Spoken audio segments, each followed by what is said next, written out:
Antes de continuar con la información que hay en el día, me parece importante tratar de puntualizar algunos de los aspectos esenciales de lo que significa este paso que ha dado el presidente de Estados Unidos, Donald Trump, en el sentido de plantear como si fuera una especie de ayuda, de benevolencia, de generosidad, el hecho de que él, su gobierno y su ejército están dispuestos a ayudar al de México para exterminar, para terminar con el ejército del crimen organizado. Es la reedición de lo que vivimos en 2006 con Felipe Calderón, la guerra contra el narcotráfico.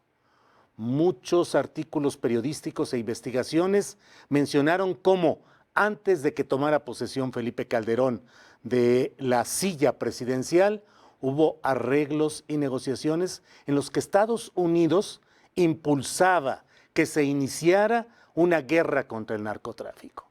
No solo fue la lucha en busca de legitimidad de alguien que había llegado a Los Pinos en medio de un escándalo respecto a un fraude electoral y con una presión social que lentamente fue bajando en cuanto a intensidad en las calles, pero no en cuanto a repudio a esa administración llegada así al poder.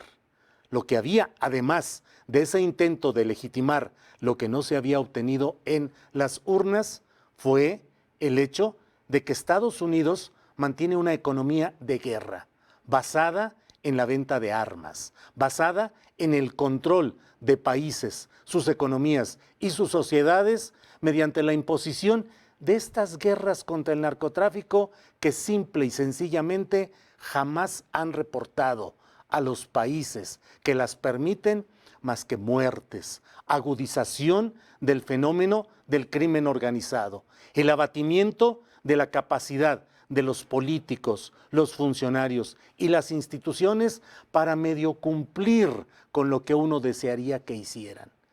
Los poderes emanados de las urnas en esos procesos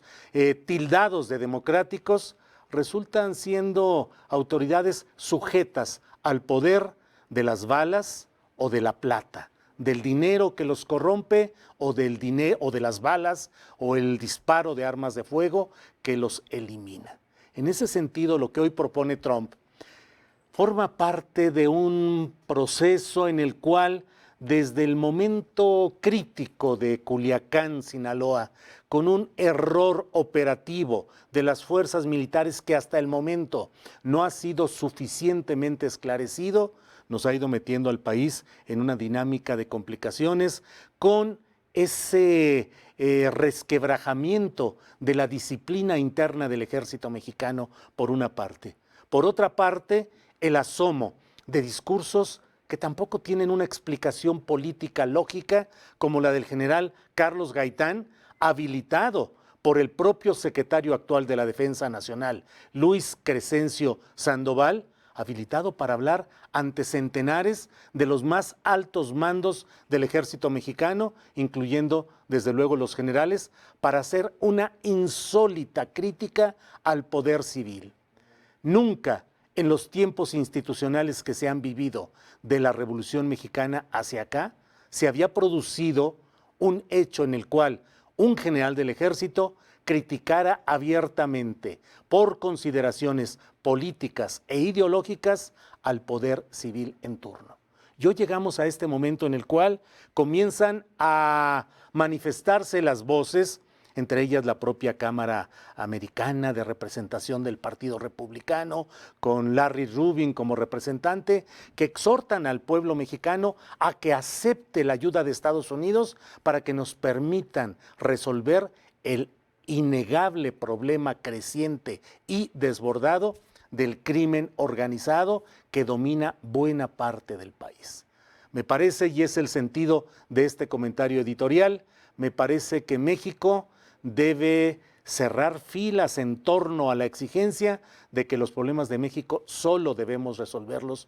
los mexicanos, por imperfectas que sean nuestras instituciones, por violentadas que sean nuestras leyes, por criticables que sean nuestros servidores públicos desde la base municipal hasta la presidencia de la República. Lo importante es que no permitamos que haya la llegada de esta manzana envenenada del árbol torcido de Donald Trump, que donde pone la vista ha puesto conflicto, devastación, problema, enredo, difamación y cuantos aspectos negativos le acompañan. Ojalá y en México tengamos la capacidad de defender la integridad de nuestro territorio e impedir que haya acciones políticas que, disfrazadas de buenas intenciones, Caperucita, que en realidad es el lobo feroz, evitemos que haya este tipo de ofrecimientos, como ya lo ha planteado el propio presidente de la República, Andrés Manuel López Obrador, quien ha señalado que responderá el llamado de Donald Trump, pero para señalar que lo que haga México será con respeto a su independencia, a su soberanía, y en dado caso lo que permitan los tratados internacionales podría aplicarse. Le agradezco el tiempo.